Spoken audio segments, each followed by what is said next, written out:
નમસ્તે, મારું નામ સોલંકી આયુષી અમિતભાઈ છે. હું ધોરણ 7 માં અભ્યાસ કરી રહી છું. હું એક પ્રયોગ લઈને આવી છું. મારા પ્રયોગનું નામ છે અમીબા. અમીબા તળાવના પાણીમાં જોવા મળતું સૂક્ષ્મજીવ છે. અમીબા કોષરસ, પટલ, ગોળ, ઘટ્ટ કોષ, કેન્દ્ર અને કોષરસમાં નાના પરપોટા જેવી ઘણી રસધાનીઓ ધરાવે છે. અમીબા સતત તેનો આકાર અને સ્થાન બદલે છે. તે એક અથવા વધુ આંગળી જેવા પ્રવર્તો બહાર કાઢે છે. આ સૂક્ષ્મદર્શક યંત્ર છે અને આ ડોહલું પાણી છે.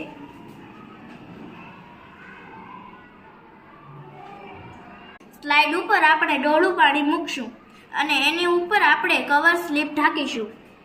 તેને આપણે સૂક્ષ્મદર્શક યંત્રની અંદર અવલોકન કરીશું.